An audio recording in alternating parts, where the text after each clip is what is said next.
Chers soeurs et frères, nous parlons toujours de la complémentarité.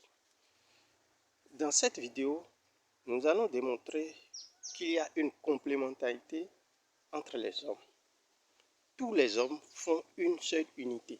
Tous les hommes qui sont sur Terre font une seule unité. Ils doivent se compléter pour faire un.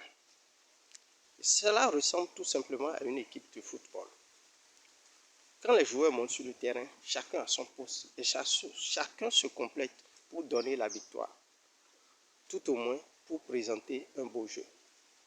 Toujours une équipe de football, il y a ceux qui montent sur le terrain, il y a ceux qui sont dans les gradins qui applaudissent, il y a l'équipe qui forme, c'est-à-dire le staff technique, il y a également les dirigeants. Donc, c'est un ensemble. C'est exactement comme ça que se constitue l'espèce humaine, la race humaine. Sur Terre, nous sommes un. Et nous sommes complémentaires l'un à l'autre. Personne ne peut dire qu'il n'a pas besoin de l'autre. Il peut se suffire. Ce n'est pas possible.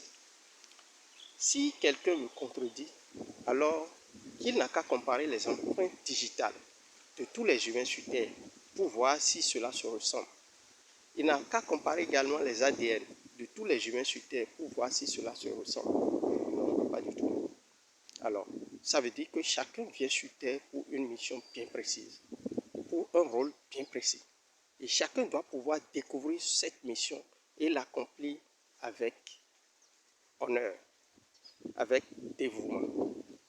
C'est pour ça que le grand maître Socrate disait « Connais-toi toi-même ». Et le grand maître Jésus doit compléter « Il faut renaître de nouveau ». Renaître de nouveau, tout simplement, rentrer en soi-même pour découvrir tout ce qu'on sait qui est gravé en soi, qu'on a ignoré. Alors, dans ces circonstances, est-ce qu'on peut supprimer une vie humaine? Quand vous supprimez une vie humaine, est-ce que vous pouvez remplacer cette vie-là, cette personne-là par une autre personne? Est-ce que celui que vous utilisez, est-ce que le remplaçant a les mêmes empreintes digitales que celui qui a été tué? Est-ce qu'il a les mêmes ADN que celui qui a été tué? Je ne pense pas. Alors, laissez la nature faire son réglage et rappeler vers l'Éternel celui qui doit partir et envoyer dans le monde celui qui doit venir. Parce que seule la nature et l'Éternel connaissent qui peut partir, qui peut arriver pour que l'équilibre soit. Et pour que l'équilibre soit, il ne faut pas supprimer une vie. Quand on supprime une vie, on crée un déséquilibre dans la nature et dans le monde. Ne vous plaignez pas quand il y a des calamités.